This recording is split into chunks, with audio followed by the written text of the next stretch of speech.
mga dapat gawin kapag hindi siya nagparamdam.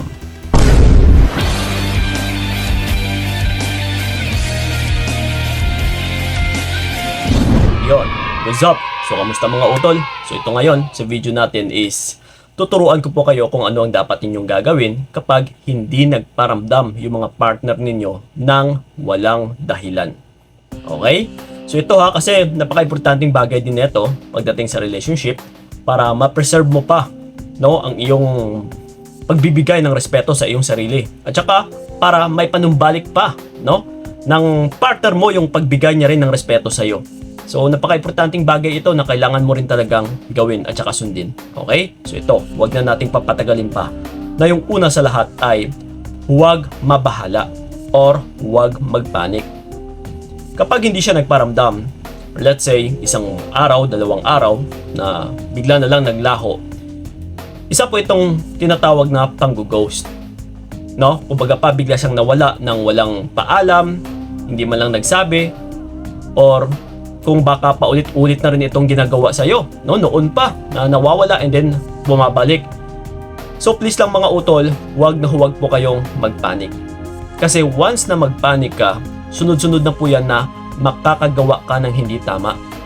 Na instead, may panumbalik natin yung pagbigay niya ng respeto sa'yo, ay baka mas lalo or mas tuluyan pa itong mawala sa'yo. Yes, so tandaan mo yan ha, huwag kang mabahala. Relax ka lang utol. So yun. And then ito, yung pangalawa natin is huwag i-message o tawagan. Yes? Kasi karamihan ay once na hindi nagpaparamdam yung mga partner nila, automatically talaga ay yung kasunod po is naghahabol. Or yun na nga, tinatanong, mini-message, tinatawagan, kinokontak, kumbaga.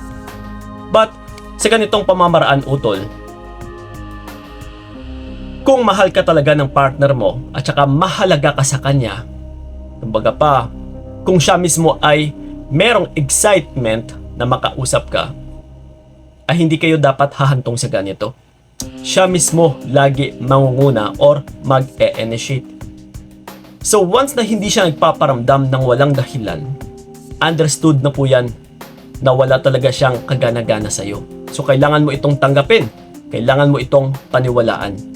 So that's why, huwag kang mag-message kasi kung hindi ka nga niya mini-message, hindi ka nga niya nire-reach out, mas pangit po utol na binabaliwala ka na nga and then, andyan ka pa din reach out sa kanya.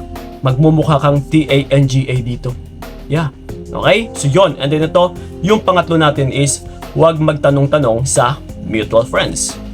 Kasi karamihan din or kadalasan sa ganitong pangyayari ay nababahala. Kagaya sa number 1 natin. Biruin mo, yung partner mo nga is hindi siya nababahala sa'yo. Wala siyang pakialam. Hindi man lang siya nag-aalala sa'yo. So bakit ka mag-aalala sa taong ito na hindi nga nag-aalala din sa'yo? So, pagdating naman sa mga kaibigan or sa mutual friends, please lang utol, huwag kang magtanong. Yung tipong nagtatanong ka, kamusta na kaya si bakit hindi nagpaparamdam? Kasi sigurado utol, makakarating po ito sa partner mo. So ngayon, once na makakarating ito, mas lalo mo lang siyang binigyan ng validation na nandiyan ka lang din naman naghihintay, habol pa ng habol, patay na patay pa rin sa kanya, takot na mawala siya. So wala, mas lalo ka lang ma-e-echopera dito. Mas lalo lang bababa yung value mo pagdating sa partner mo. So gusto mo ba yon? So huwag kang magtanong sa mutual friends. Okay? So yun. And then ito, yung pang-apat natin is magpaka-busy. Yes, utol. Kagaya ngayon sa ginagawa ng partner mo, hindi siya nagpaparamdam. So, possibly, siya ay busy. Nagpapaka-busy. So, ganun din ang gagawin natin. Kasi kung magpapa-apekto ka, ikaw ang magiging talo dito. Biruin mo, yung partner mo ay umuusad, pero ikaw naman ay pabagsak ng pabagsak. Wala. May iwan ka talaga dito. So, why not na ilaan mo na lang yung oras mo sa kung saan na para sa mas ikabubuti pa ng sarili mo or ng buhay mo. Magpaka-busy ka dyan, magtrabaho ka, mag-focus ka sa trabaho mo, kumain ka ng maayos. Kung wala kang mga pinaggagawa dyan, lumabas ka sa comfort zone mo. Kumbaga pa, maghanap ka pa ng iba pang mapagkakaalibangan mo. No, like I said dati, na kung pwede lang, kung wala ka na talagang ibang magawa, ipagsaing mo yung mga kapitbahay mo. Laban mo yung mga damit nila. Kahit kakatuyo lang, laban mo ulit. Para ano ka talaga, maaliw ka utol. Kumbaga pa para ma-divert ang iyong isipan. So, sa ganitong pamamaraan kasi, malaking tulong po ito. And instead na ikaw yung mababahala, mas mababahala po yung partner mo na hindi nagpaparamdam sa'yo. Na, uy, teka lang, hindi ako nagparamdam ng ilang araw and then wala man lang siyang reach out sa akin. Hindi man lang niya ako hinahabol or hinahanap.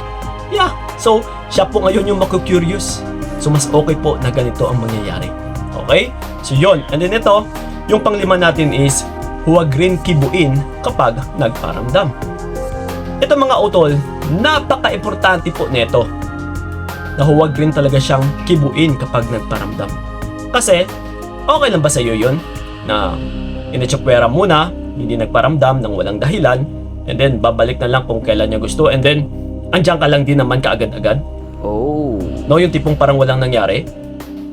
Kasi dito nagsisignify no kung paano mo rin talaga nirerespeto ang iyong sarili. Na okay lang palang ginaganon ka. No, parang wala lang sa'yo. Kasi dahil ikaw pa yung nangangailangan sa kanya, wala utol. No, mas lalo ka lang mahihirapan pa sa future kasi mas lalo lang itong ulit-ulitin ng partner mo. Kasi ikaw mismo ay nangangailangan sa kanya eh. Kasi ikaw mismo ay kahit ginaganito ka or ginagawan ka ng kabalastugan ng partner mo, ay okay pa rin sa'yo. Nandyan ka pa din. Bigyan mo naman ng respeto ang iyong sarili utol. Di ba? May kasabihan nga tayo na ang pagbibigay ng respeto sa ating sarili ay nagsisimula lang din sa ating sarili. So yun po yun. Okay? So yun, and then ito, yung pang-anim natin ay huwag i-block. Kuya Kiko, no? Isa na ito sa mga katanungan ng iba. Kuya Kiko, hindi siya nagparamdam, i-block na natin or i-block mo na ba kaagad? Huwag muna, utol. No, huwag mo munang i-block. Hayaan mo lang muna para magpapakita rin ito na hindi ka apektado or parang wala lang din sa'yo. Pero yung hindi niya alam sa oras ng pagpanumbalik niya ay hindi ka rin kikibo sa kanya. Kumbaga pa, siya rin yung i-ghost natin para siya naman ngayon yung mababahala. Yeah, so ayaw mo pa ba nun? So yun ha, and then ito, yung panghuli natin is pag-isipan ng mabuti kung itutuloy pa. Yes. No, halimbawa na lang kung sakali na siya ay magpaparamdam. Uy, nandito na ngayon yung walang kwentang lalaki, yung partner ko, nagpaparamdam na. So, pag-isipan mo ng mabuti kung ipagpapatuloy mo pa. Kasi tandaan ninyo utol, sa totoong pagmamahalan ay hindi ka po gagawa ng ganito ng isang partner or hindi niya po ito magagawa sa iyo nang walang paalam, nang walang dahilan, na hindi man lang nagsabi sa iyo na pasensya na, may gagawin muna ako or magkakabisi ako or may iniisip lang ako, gusto ko munang mapag-isa, no? Yung tipong bigla na lang nawawala, hindi nagpapaalam, so hindi po yan maganda. So mag-isip-isip ka ng mabuti utol kung manatili ka pa sa ganitong klaseng partner kasi nga walang pagmamahal kapag ginaganito ka ng partner mo. Pang-ghost, parang pinapaikot-ikot or parang pinaglalaroan ka lang dito. Okay? So copy, pag-isipan mo ng mabuti.